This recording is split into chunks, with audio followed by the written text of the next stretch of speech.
bonjour et bienvenue sur le podcast Futur Chien Guide, le seul podcast sur l'univers des chiens guides d'aveugles soutenu depuis cette année par la FFAC et l'ANM Chien Guide. Je m'appelle Estelle, je suis passionnée par les chiens guides d'aveugles et bénévole pour cette cause à Paris. Je suis d'ailleurs persuadée que l'univers des chiens guides d'aveugles mérite d'être mieux connu. En tant qu'amoureux des chiens, futurs bénéficiaires ou autres curieux comme moi, vous croisez parfois des chiens guides d'aveugles et leurs maîtres en vous demandant mais comment font-ils pour se déplacer dans nos rues toujours plus agitées ? Ce podcast est le seul qui vous propose au fil de rencontres enrichissantes de décrypter l'univers des chiens guides d'aveugles pour comprendre par qui et comment ils sont éduqués, mais aussi de découvrir leur rôle dans le quotidien de leur maître et les bouleversements à leur arrivée, ou encore comment agir quand vous croisez un tel binôme. Aujourd'hui, à l'occasion de la Journée mondiale du diabète, je vous propose d'en apprendre plus sur les chiens d'assistance pour jeunes diabétiques formés par l'association Acadia. Le tout en partenariat avec Claire du podcast Happy Diabetes, le type 1, on en parle ? Ainsi, en complément de mon épisode 23 avec Romain et sa chienne d'assistance Naya, je vous présente Florine, la coordinatrice d'Acadia, qui va revenir pour nous sur l'historique de cette jeune association et le fonctionnement de ces chiens auprès des jeunes diabétiques. Dans une deuxième partie, disponible dès aujourd'hui dans l'épisode 9 du podcast de Claire Happy Diabetes, le type 1, on en parle, on revient ensemble sur la marche à suivre et les différentes conditions pour bénéficier d'un chien d'assistance Acadia au quotidien. D'ailleurs, mon baby boy étant en pleine sieste à mes côtés pour cet enregistrement, j'espère que ces légers ronflements ne gêneront pas votre écoute. Et maintenant, place à l'épisode.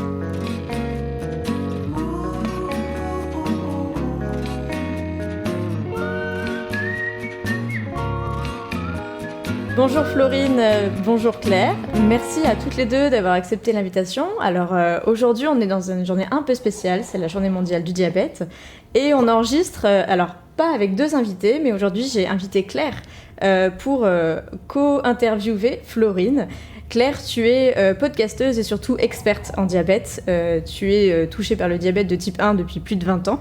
Tu as un podcast qui s'appelle Happy Diabetes, le type 1, on en parle. Et puis aujourd'hui, ton objectif, c'est justement de créer pas mal d'outils pour aider les personnes qui ont à faire face au diabète du type 1.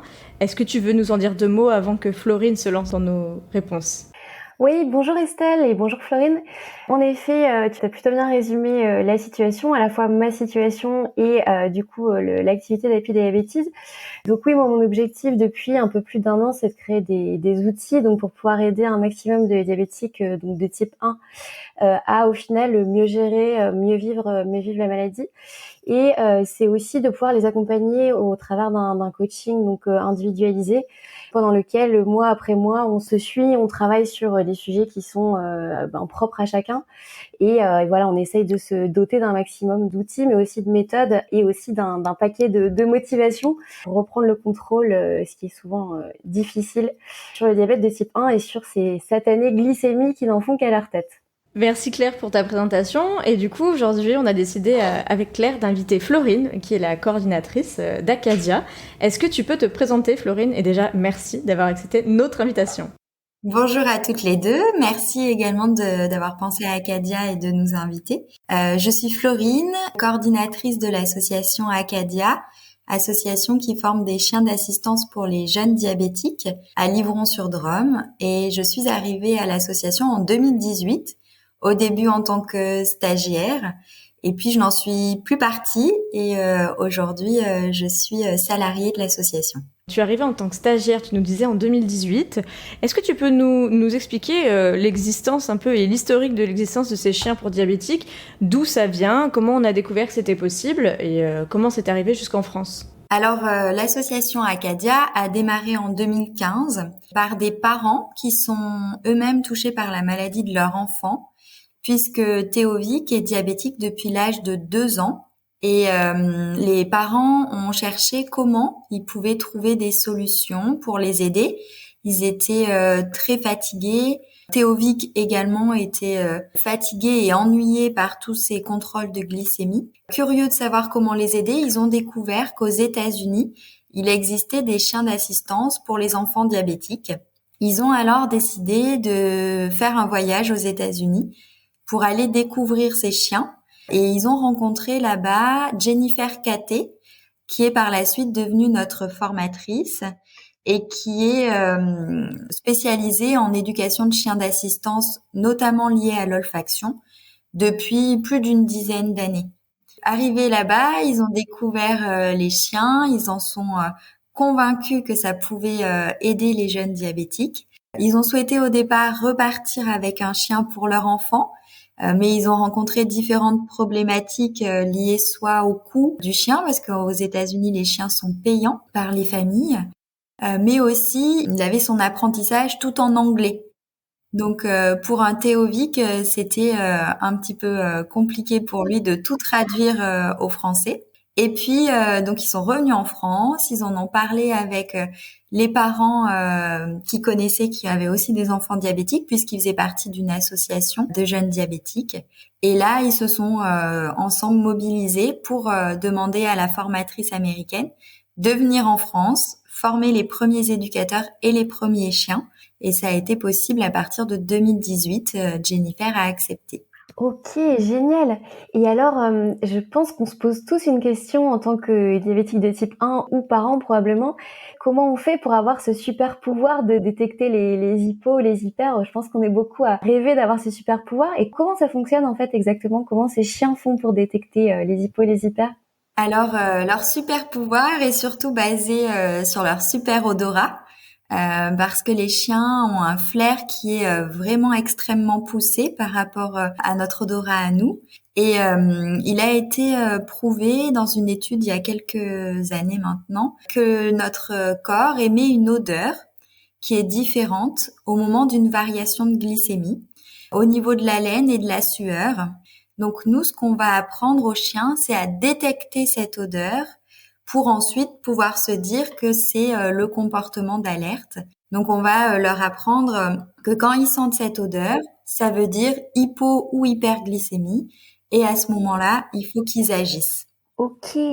Et du coup, dans la pratique, dans l'histoire d'Acadia, donc ces parents-là, ils ont tenté de ramener un chien et finalement ils se sont dit, pour toutes les raisons que tu nous as expliquées, il faut plutôt faire ça en France. Comment ils ont réussi du coup à créer Acadia? Et si aujourd'hui tu pouvais nous présenter Acadia, ça représente quoi?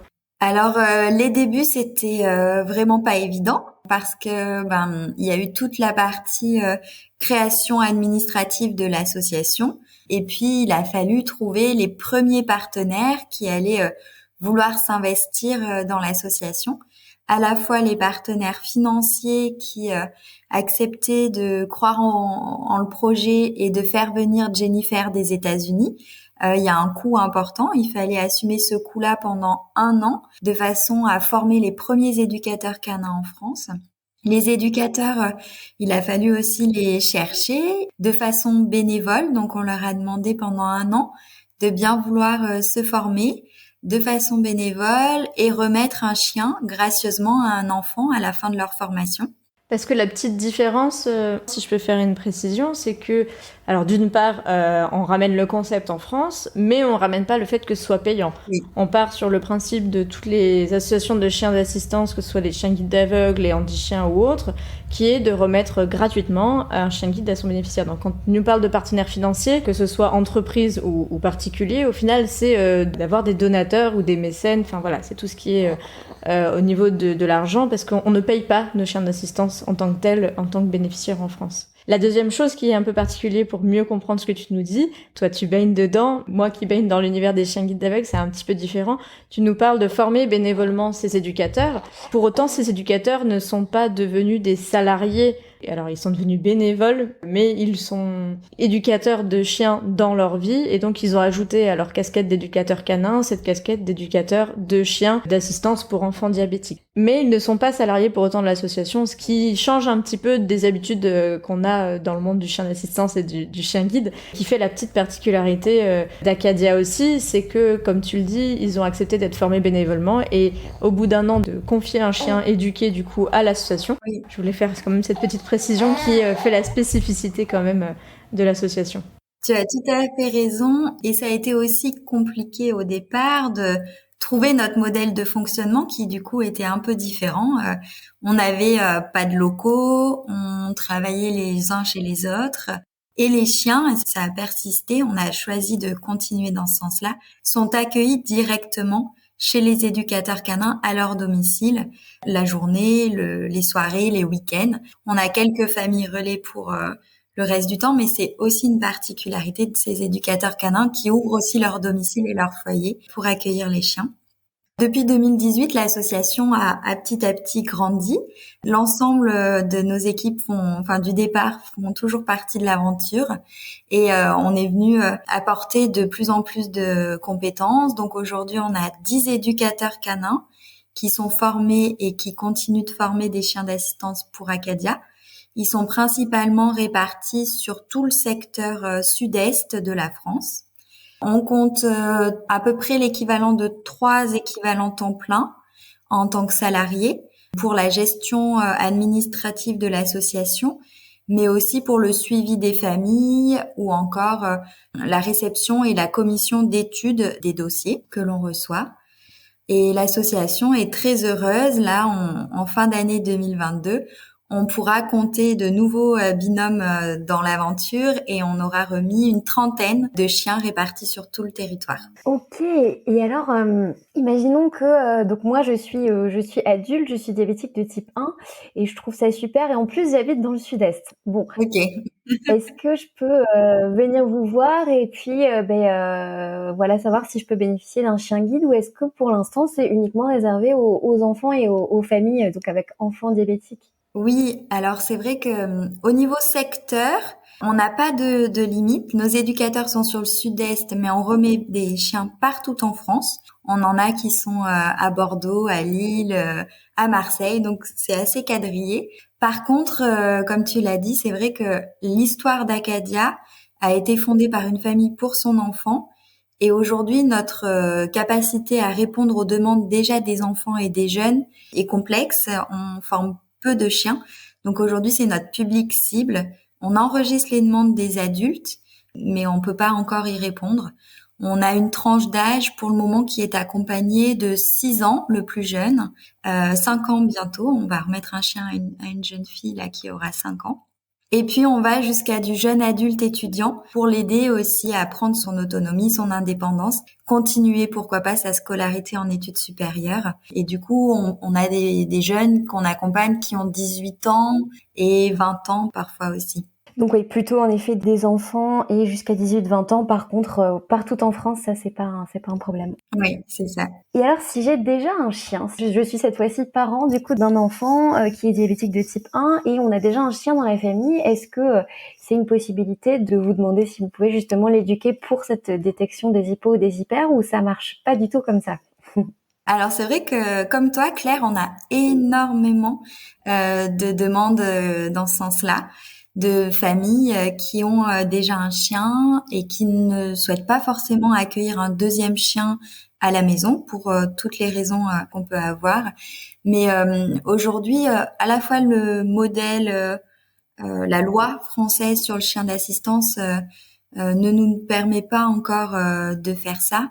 Et puis, on a également besoin de lever d'autres freins qui, cette fois-ci, seraient des freins plus techniques, à savoir si le chien qui a déjà baigné dans les odeurs depuis plusieurs années serait ou pas capable de détecter les variations. Donc, c'est un travail qu'Acadia n'a pas encore testé, entamé. On a quand même de nombreuses demandes qui sont enregistrées. Et puis, c'est vrai que dans d'autres pays, on commence à voir émerger ce type de formation pour les chiens, avec des tutos en ligne, avec des conseils pour accompagner les familles et les proches à former leurs chiens. Moi, je souhaiterais juste donner une petite alerte, c'est de vraiment faire attention aux méthodes qui sont utilisées pour former les chiens dans ces situations-là. C'est vraiment des chiens qui ont besoin d'être encadrés, enfin en tout cas la formation a besoin d'être encadrée par de bons professionnels qui sont complètement formés à la méthode pour le chien d'assistance. Ok. Et moi, je voulais revenir à cette question par rapport aux adultes. Tu l'avais soulevé à l'Assemblée Générale de l'association auquel j'ai participé il y a 10 jours étant membre d'Acadia. Tu disais que c'était intéressant pour vous d'enregistrer tout de même les demandes des adultes, aussi pour faire remonter au niveau des ministères, ou du moins au niveau de l'État. Oui. Dans quel sens, en fait, ça permet de faire avancer les choses ? Alors, Acadia, c'est la seule association en France à former des chiens d'assistance pour jeunes diabétiques et à les remettre gracieusement aux familles. Et du coup, on voit que le besoin est grandissant.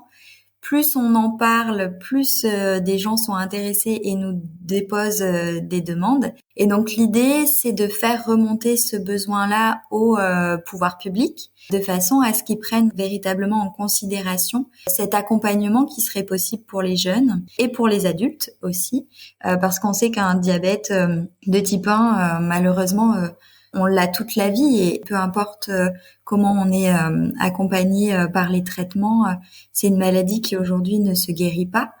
Donc ce qu'on veut montrer au pouvoir public, c'est que le chien a vraiment un impact sur la qualité de vie de ces jeunes et pourquoi pas de ces adultes, de façon à ce qu'ils reconnaissent plus l'intérêt du chien, qu'il soit plus reconnu aussi pour aller partout dans les lieux publics, par exemple, même si la loi aujourd'hui l'oblige, par méconnaissance, on a encore parfois certains refus. Et puis peut-être voir comment on peut avoir des soutiens qui viendraient nous aider financièrement, que ce soit par le ministère de la Santé, mais peut-être par d'autres acteurs également qui sont liés à la santé dans le mode privé. Je pense aux assurances, aux mutuelles, qui en voyant peut-être l'impact de ce chien dans la vie des diabétiques, seraient prêts à soutenir leurs patients et leurs adhérents. Et par rapport à ce que tu disais aussi sur le fait qu'aujourd'hui, il n'est pas permis par la loi de dresser son propre chien d'assistance, enfin, en tout cas, on n'en est pas encore là. Est-ce que tu peux nous rappeler les conditions pour avoir un chien d'assistance, et notamment un chien d'assistance pour enfants diabétiques, au sens de la loi ? Alors, pour avoir un chien d'assistance pour jeunes diabétiques, il y a une première condition qui est importante et pour lequel Acadia d'ailleurs continue d'accompagner ces familles et se bat pour obtenir cette condition-là, c'est que les jeunes puissent bénéficier d'une carte mobilité inclusion. Donc cette carte est délivrée par les alors maintenant ça a un peu changé de nom, mais on les connaissait sous le nom de MDPH, Maison départementale pour les personnes en situation de handicap, et ça a un petit peu évolué dans certains départements, on les appelle les MDA, Maison départementale pour l'autonomie. Et donc la loi, alors elle est ancienne, certes, mais elle dit que un chien d'assistance peut accompagner une personne dès lors que cette personne est bénéficiaire de cette carte. Donc on accompagne les familles à faire leur demande auprès des MDA ou des MDPH. C'est des familles qui parfois ont des liens avec ces institutions, mais parfois elles n'en ont pas du tout connaissance. Donc c'est pas une carte qui est payante, c'est pas non plus une carte qui donne, en tout cas pour le côté du chien d'assistance, qui donne d'autres avantages entre guillemets, mais ça demande quand même de faire un dossier important, de récolter toutes les informations de santé qu'on transmet à cette commission qui décide ou pas, au vu de l'état de santé, d'attribuer une carte. Et c'est différent de la carte de personnes à mobilité réduite qu'on peut avoir sur les voitures. Enfin, c'est ça. Voilà, ce qu'on voit le plus couramment, c'est la carte qu'on peut avoir sur les pare-brises. De stationnement, là, on n'est pas du tout sur cette carte-là. Tout ça est un petit peu complémentaire, mais là, on parle bien d'une carte attribuée à la personne, pas par rapport à sa mobilité ni rien, on est d'accord. C'est ça. Donc c'est vraiment une carte mobilité inclusion qui permet, alors elle permet pas que le chien d'assistance, mais dans le cadre de notre association, c'est lié à l'obtention d'un chien d'assistance.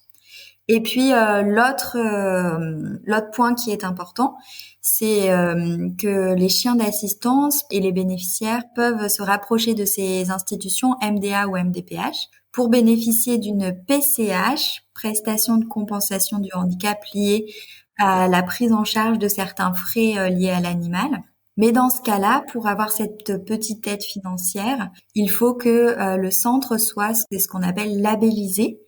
Donc Acadia est en cours de demande de la labellisation auprès de la préfecture, mais on sait que ça va prendre un peu de temps, puisque Acadia, c'est aussi une de ses particularités, c'est qu'on travaille avec des chiens issus de refuges, donc des chiens qui souvent sont croisés et très souvent même pas l'off, alors qu'il y a une trentaine ou cinquantaine d'années, quand les décrets de labellisation se sont faits, ils exigeaient qu'on travaille uniquement avec des chiens LOF.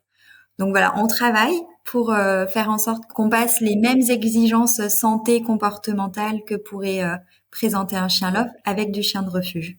Alors, pardon Florine, pour les non-initiés comme moi, un chien lof ou un chien pas lof, qu'est-ce que c'est? Alors, les chiens LOF sont des chiens qui sont issus de parents reconnus LOF, donc ça veut dire d'une race particulière. Par exemple, on connaît les races de Labrador, les races de Golden ou encore, voilà, c'est des chiens qu'on voit souvent comme chiens d'assistance parce que ils ont les parents et parfois même les grands-parents, etc. des chiens ont été reconnus pour avoir cette race. Et du coup, non-LOF, c'est quand il peut y avoir des croisements entre un chien labrador et un chien autre, par exemple, ou autre qu'un labrador, hein, parce qu'Acadia travaille aussi avec des croisements dont on ne connaît parfois pas les origines, du fait qu'on n'ait pas non plus les antécédents quand ils arrivent en fourrière ou en SPA. Oui, la particularité canine, c'est que le LOF, du coup, c'est le livre des origines français. C'est quelque chose qui a été créé au fin 1800. L'idée, c'était de répertorier un peu les origines des chiens français de race. Et en fait, c'est là où tu as le petit cliquet race pure, mixte, etc. Ce qui explique aussi qu'aujourd'hui, dans les textes, on est sur du LOF, c'est parce que historiquement, cette demande, elle a été faite par des associations qui travaillent, comme les chiens guides, par exemple, avec des réseaux d'élevage, du coup, qui sont leurs propres réseaux.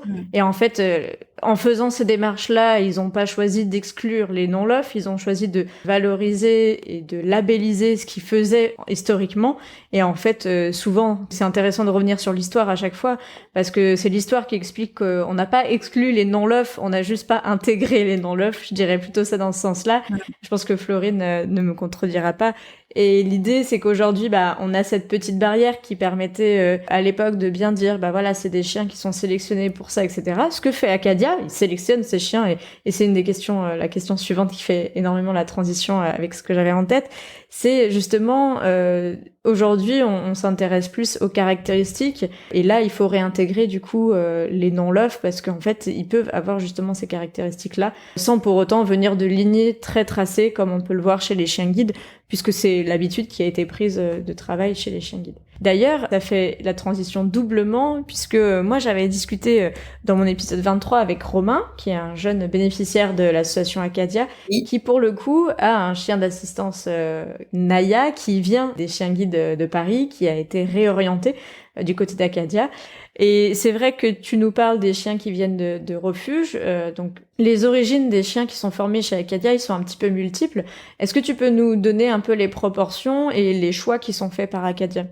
Oui, alors c'est vrai que à l'association Acadia, au tout départ, quand on a commencé, et c'était une valeur forte qu'on souhaite garder aussi, hein, mais on a commencé à travailler avec un réseau de refuges et de SPA, de façon à aller rencontrer et sélectionner les premiers élèves qui allaient rejoindre les équipes.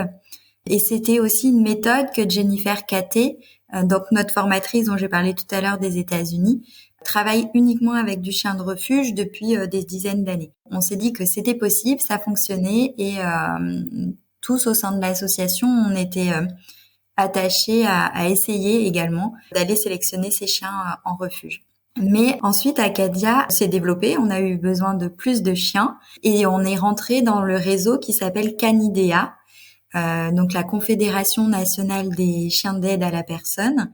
Et là, on a été mis en lien avec d'autres organismes comme les chiens guides, comme Andy Chien ou d'autres structures encore qui faisaient du chien d'assistance. Et on a tissé des liens, des relations, ce qui nous a permis de connaître qu'il y avait un réseau au sein de Canidea de chiens qui étaient réorientés des écoles de chiens guides parce qu'ils ne pouvaient pas devenir chiens guides pour différentes raisons, et ils étaient proposés soit à l'adoption, soit à rejoindre d'autres spécialités. Donc du moment qu'on a eu connaissance de ce réseau-là, Acadia a décidé de pouvoir également accueillir des chiens réorientés. Donc aujourd'hui, je dirais que la proportion, c'est à peu près, donc on forme une dizaine de chiens aujourd'hui par an, et je dirais que c'est à peu près 50-50. On a la moitié qui vient du réseau de chiens réorientés. Donc on a déjà accueilli Naya, qui était chez nous, on l'appelait la première de la classe, qui accompagne Romain. J'ai plus en tête son motif de réorientation, mais on en a certains, c'est pour une peur du vide, d'autres c'est parce qu'ils ont du mal à tenir le harnais sur leur dos, à supporter le harnais de guidage. Mais bon, ça n'altère en rien leur flair et leur capacité à devenir chien d'assistance pour Acadia.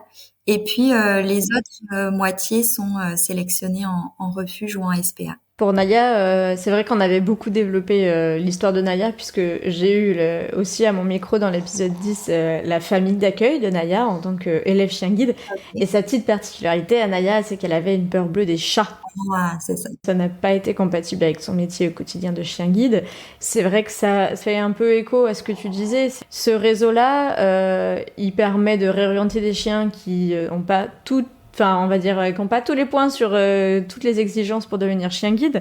D'ailleurs, cet été, j'ai fait aussi 2 épisodes sur des chiens d'assistance, pas forcément Acadia, mais qui ont été réorientés des chiens guides, que ce soit avec Mayotte dans l'épisode 46, qui est devenu un chien médiateur, pour le coup, okay. Ou encore avec Olaf, qui est devenu, donc dans l'épisode 47, juste après, le chien d'assistance pour, du coup, crise d'épilepsie, auprès de Thibaut. Mais ça fait partie aussi de ce que tu nous expliques de ce réseau via Canidea. On plongera un jour dans Canidea, dans le podcast Futur Chien Guide, je vous le promets. Mais de ces chiens qui, pour autant, ont beaucoup de capacités sur d'autres des exigences, mais qui ont peut-être une capacité manquante et de fait peuvent être réorientés facilement. Puisque ça m'amène à la question suivante de est-ce qu'il y a des chiens qui sont plus adaptés que d'autres à être dressés pour devenir des chiens d'assistance pour jeunes diabétiques, même si j'ai une partie de la réponse déjà en tête. Alors c'est vrai que tous les chiens ont quand même un bon flair. Pour ça, on a peu de doutes sur le flair des chiens. Et puis en plus, la loi nous oblige des chiens de taille moyenne. Donc des chiens qui sont au garrot à peu près à 50 cm. C'est obligatoire par la loi, ça, du coup ? Oui, c'est le décret de labellisation aussi, parce que c'est un chien qui doit être capable également pour aller chercher de l'aide, d'ouvrir une porte, si la personne se sent pas bien d'allumer une lumière. Et sur des petits chiens, ça demande à réaménager toute la maison. Donc on verra plutôt chez Acadia, même si c'est des croisés ou des labradors et des golden, des chiens de taille moyenne, qui ont un super flair, qui sont extrêmement sociables avec les autres chiens, avec l'humain, très peu de colle parce que l'odeur ne va pas à des kilomètres non plus. Des chiens qui sont gourmands. Acadia travaille en méthode positive à la récompense alimentaire, mais c'est aussi important d'avoir un chien gourmand puisque se réveiller la nuit pour faire une alerte, quand on sent une odeur, il faut que derrière il y ait une motivation qui soit assez forte. Et la motivation qu'on a trouvée, c'est l'alimentation avec un bout de gruyère, un bout de poulet, enfin voilà, quelque chose qui le motive réellement à se réveiller pour donner l'alerte. C'est principalement ces comportements-là qu'on va aller chercher et qu'on va aller tester pendant nos périodes de test avant l'entrée en formation des chiens. Et c'est pour ça que par rapport aux chiens guides, les réorientations, ou les handichiens d'ailleurs, il n'y en a pas encore eu, mais ça pourrait tout à fait être un élève handichien qui rejoint Acadia. C'est le même réseau. Toute la partie socialisation, proche de l'humain, etc., c'est des choses qui sont très intéressantes. Et moi, je connais très bien un élève aussi qui a rejoint Acadia, qui était mon voisin de quartier, Punti, qui du coup aujourd'hui fait le bonheur d'un bénéficiaire de votre côté et qui avait tout plein de qualités, sauf quelques-unes qui lui manquaient pour devenir chien guide. Mais de fait, c'est une solide base que l'éducation d'élèves chien guide ou d'élèves chien d'assistance pour vous, parce qu'il y a quand même une grande partie qui est partagée sur la socialisation, l'accès aux lieux publics, parce que c'est pas une histoire d'accès et de refus, c'est plutôt une histoire d'être bien dans ses pattes dans ces lieux-là. C'est ça. Par rapport aux chiens, et de fait, je savais pas que c'était autant, tu vois, 50-50, j'avais plus en tête les chiffres, mais en même temps, c'est chouette pour les réorienter, quoi, qu'ils puissent quand même mettre à profit leurs compétences qu'ils ont acquises pendant leur année d'éducation. Oui, et puis comme tu le dis, à Acadia, c'est vraiment... je crois qu'on a eu un seul chien qui a été réorienté des chiens guides et on a toujours une phase pour apprendre à le connaître et de test comme on pourrait avoir avec des chiens qui viennent de refuge. Donc parfois les phases sont un peu plus courtes pour le chien guide parce que comme tu dis, il y a déjà eu on a l'historique de ce qu'il est, d'où il vient et il a aussi eu un travail magnifique avec les familles qui ont déjà travaillé plein de choses avec le chien. Je crois qu'on a eu qu'une fois un chien réorienté qui finalement n'a pas pu non plus devenir chien d'assistance Acadia. Mais sinon, tous les autres qu'on a accueillis ont pu rejoindre une famille que maintenant ils accompagnent. Alors que sur le chien de refuge, le taux de réorientation est aussi plus important que celui des réorientés qui nous arrivent. Sur le chien de refuge, il y en a 1 sur 2 qui ne continue pas le programme à l'issue des premiers tests. Soit pour raison de santé, parce qu'on pousse les tests de santé assez loin, de façon à s'assurer d'écarter toute pathologie possible, toute maladie possible.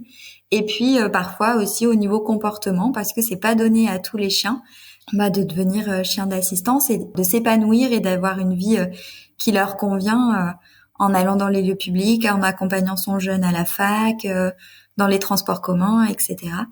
Donc Acadia fait vraiment cette distinction. On ne veut absolument pas mettre un chien mal dans ses pattes et le faire absolument devenir chien d'assistance parce qu'il est gourmand, parce qu'il est sociable.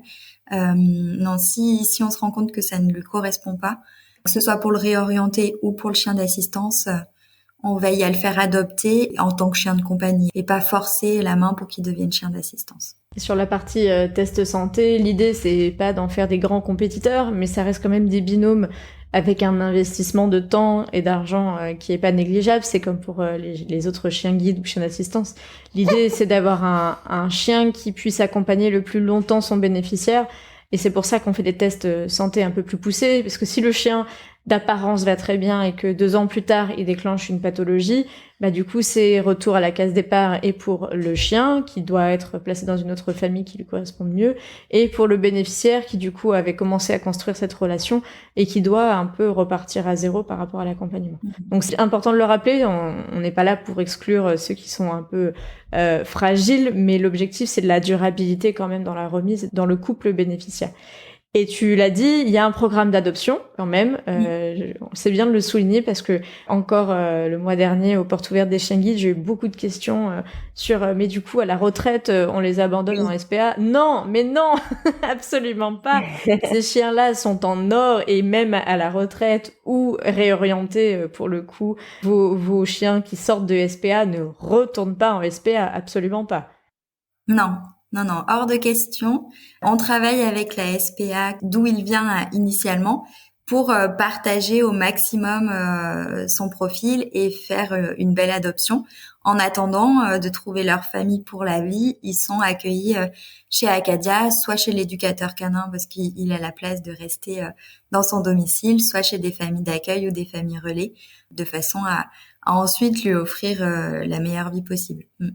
Et je me repositionne du coup après avoir entendu tout ça et du coup avoir mieux compris comment les choses fonctionnaient du côté d'Acadia, du côté de parents, par exemple qui ont un enfant diabétique de type 1 et qui apprennent l'existence d'Acadia.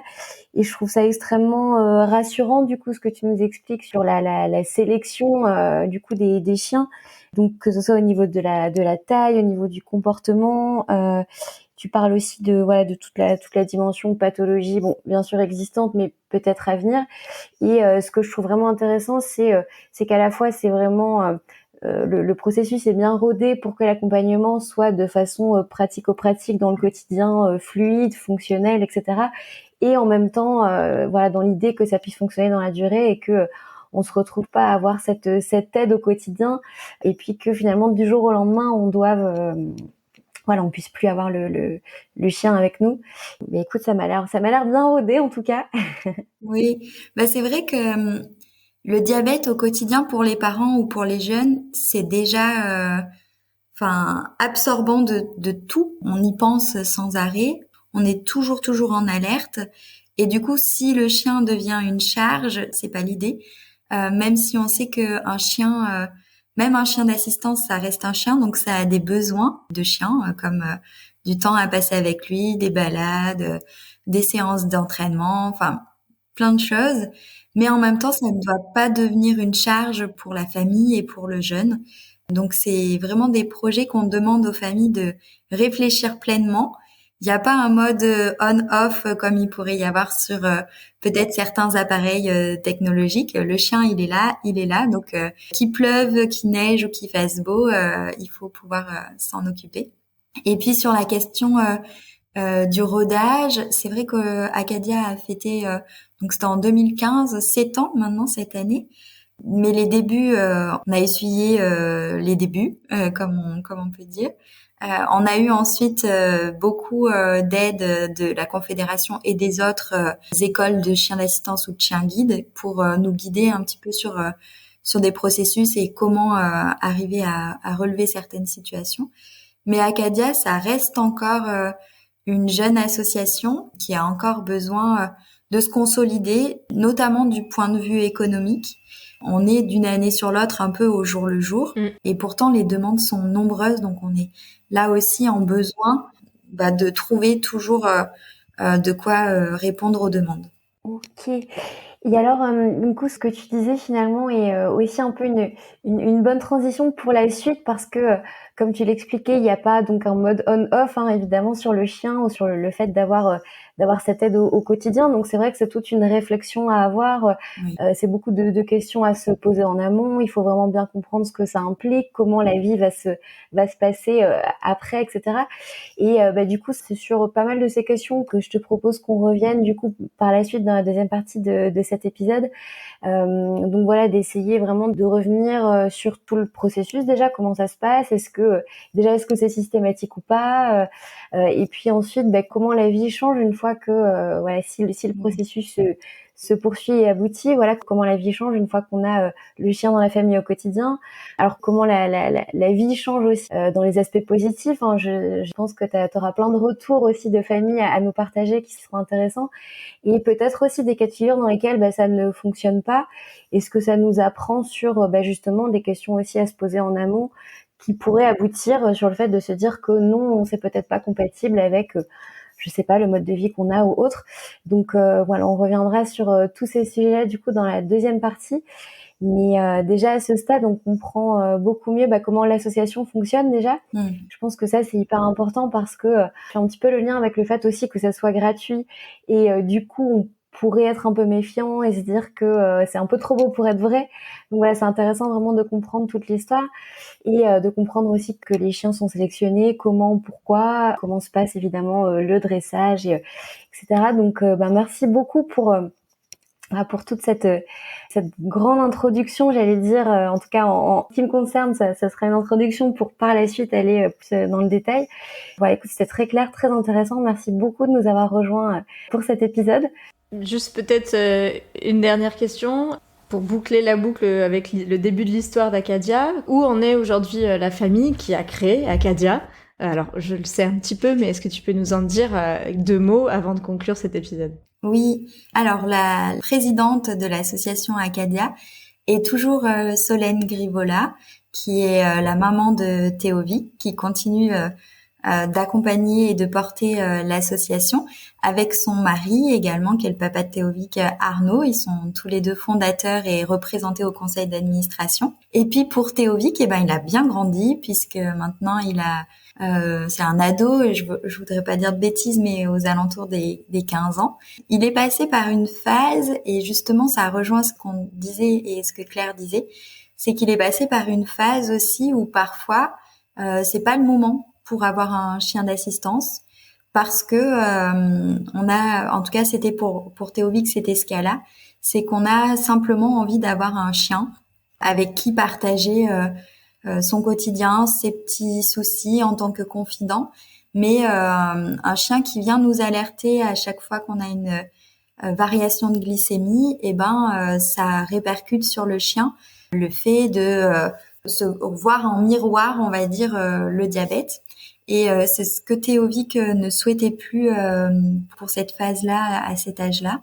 Et donc, il a préféré que son chien Lap ne réponde plus à ses sollicitations diabétiques, et puis qu'il puisse partager avec lui uniquement les temps qu'il trouvait sympas, liés aux chiens de compagnie et aux balades Donc Lap, c'était aussi assez particulier parce que c'est un chien qui a été adopté tout jeune au début de l'association par la famille, qui a été formé aux alertes, mais qui était dans les débuts, donc qui n'a pas suivi le parcours entièrement. Donc il était mi-chien d'assistance, mi-chien d'alerte, et puis finalement ça a permis à Théovic de se positionner pour nous dire que non, c'est ce qu'il voulait. Lui, c'était un chien de compagnie. Et du coup, on a arrêté tout ce travail-là avec l'app, et maintenant ils sont tous les deux ensemble, mais Théovic gère seul son diabète. Ok, merci en tout cas de nous avoir partagé ces nouvelles, parce que c'est tout à fait en lien avec ce que Claire nous a teasé de la deuxième partie de l'épisode qui se retrouvera sur son podcast. Et merci en tout cas Florine, merci Claire. Je suis ravie Claire de faire ce partenariat et cette chose ensemble. Ça fait des mois qu'on y pensait, et Florine, merci d'avoir accepté en tout cas notre grande invitation.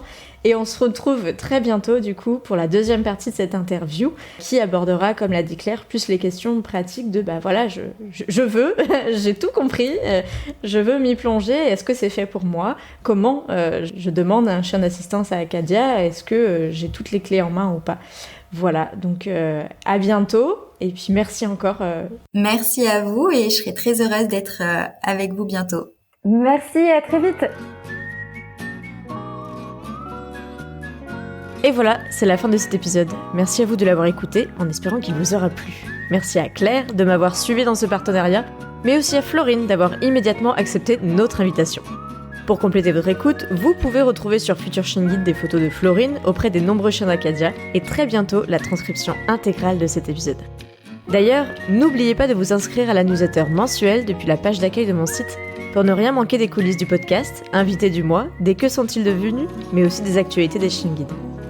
Alors, à très bientôt pour un prochain épisode sur l'univers méconnu des chiens guides d'aveugles.